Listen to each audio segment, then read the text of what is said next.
So, a transcendent being lives here? Ooh. If someone lives here, then why is it so chilly? I'm asking myself the same question. How strange.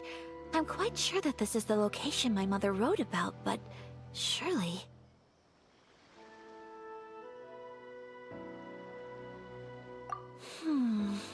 I'm starting to have second thoughts. But since we're here, I still think we should go inside and explore in full. Yeah, makes sense. Who knows? Maybe there's a surprise waiting in there for us. So, what does the notebook say exactly? Let me think. A crane brings one fresh flower in its beak to decorate my hair, while a white rabbit sews a hemline from 4 rays of moonlight. Dressed appropriately, I face eastward and call out Tsubaki's name 7 times. In the blink of an eye, I'm standing on the path that leads to her house. Sounds like a fairy tale. So your mom would do a little ritual, and just like that, Tsubaki would come to meet her? I have a feeling that it could be some sort of code. Let's get a little closer before coming to any conclusions. Good idea. Did it open? Did it open? Did our Inazuma Adeptus leave any treasure here? What's this? Huh. Looks like a book. It seems to be another notebook. Could it be Tsubaki's notebook? Let's step back outside now. The atmosphere here is different than I'd imagined.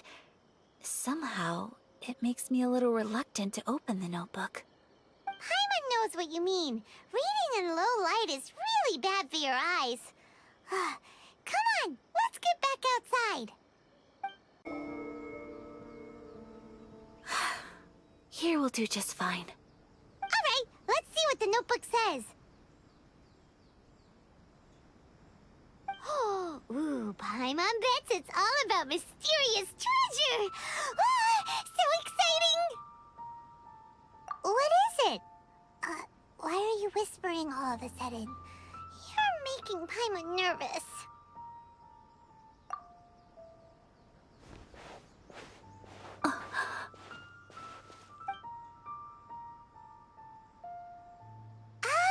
You want to let Ayaka read the notebook without distraction. Seems whatever's written in there must be pretty major after all. But, based on her expression, probably not a treasure map. What could it be?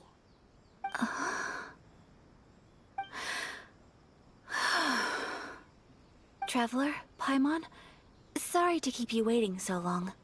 No worries, it wasn't long at all. You're a very fast reader. Yes, I have. I think I ought to share the truth of this notebook with you both, even though the contents are completely different than what I was expecting. Different how? You mean it wasn't a Fox Envoy who wrote this? Not a Fox Envoy, no. It turns out that Tsubaki's real identity is my mother herself. Huh?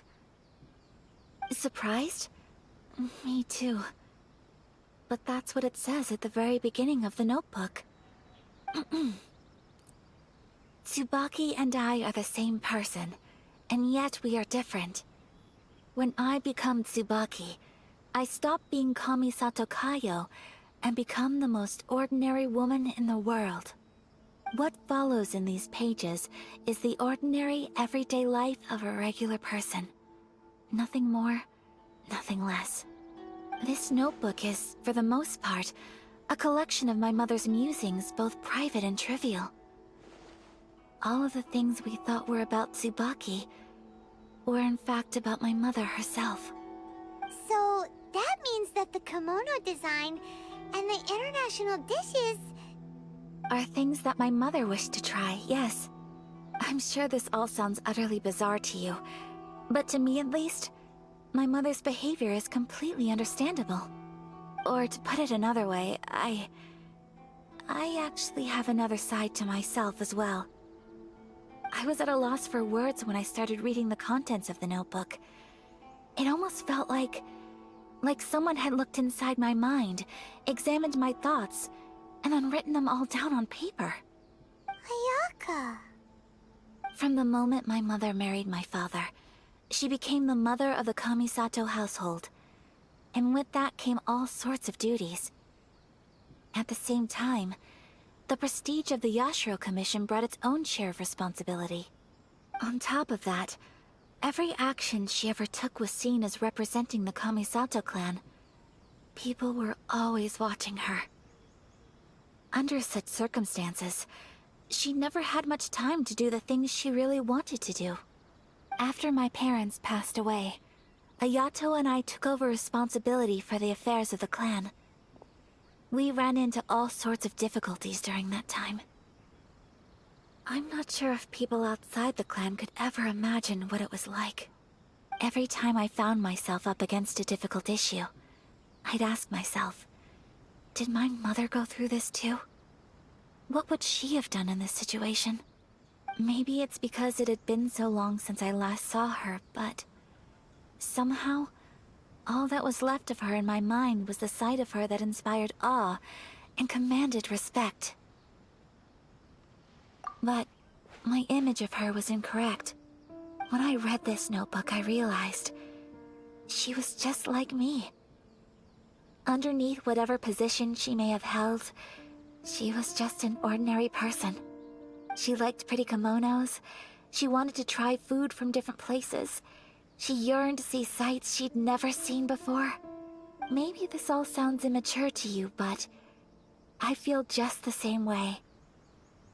I want to live life not as Kamisato Ayaka, but as an ordinary woman. Mother wrote that she'd always wanted to go to a local Inazuman festival. She said that sometimes, on a clear night, if you looked out from our house, you could see lights off in the distance. I've seen those lights too. It looks so lively with so many people. And it's so brightly lit, it makes the whole sky glow. Of course, sometimes it does make me a bit anxious from a public order perspective. But for someone of my position to just show up at a festival with no warning, it could be considered improper etiquette. Especially in my parents' generation, when the Yashiro Commission didn't have a particularly close relationship with the populace. Even if no one stopped us, the idea of the Yashiro Commission going out into the crowd, it'd certainly draw some strange looks. People would probably start thinking there was trouble afoot. Mother said that she didn't want to put people on edge. She wanted everyone to enjoy the fun and freedom of the festival. She didn't want to disturb them, and didn't have much free time anyway, so she never went. Not even once. Aw, so the kimono design, that must have been the outfit she planned on wearing if she ever did go to a festival, right? That's right.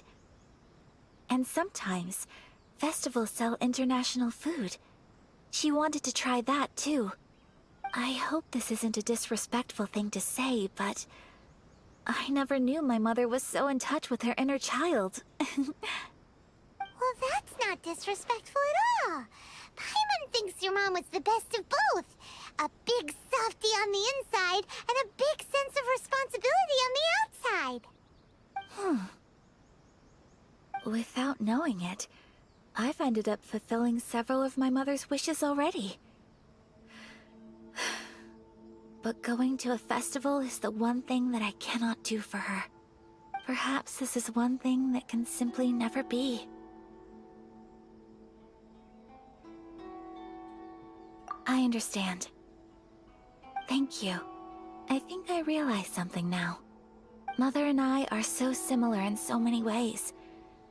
The things she faced are things that I too will go on to face. She chose to place her unfulfilled wishes onto the identity of Tsubaki. As for me, I've already decided. Oh, so you decided on an alter ego too? No, I don't plan to do anything like that. I think I will set myself a new goal. To live each day without regrets. So, Traveler, Deep breaths, Ayaka.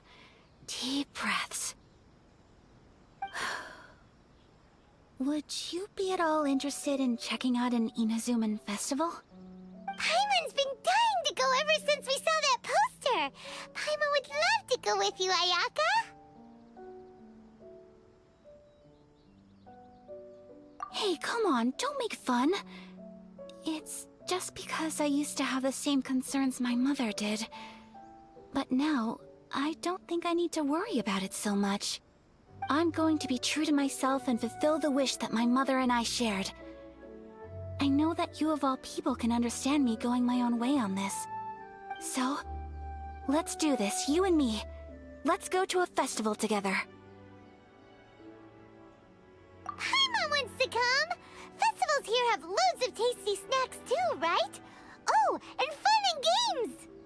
Great. Thanks, you guys. If we head over now, we should still make it in time. Oh, good point. Today is the last day, right? What are we waiting for? Let's go!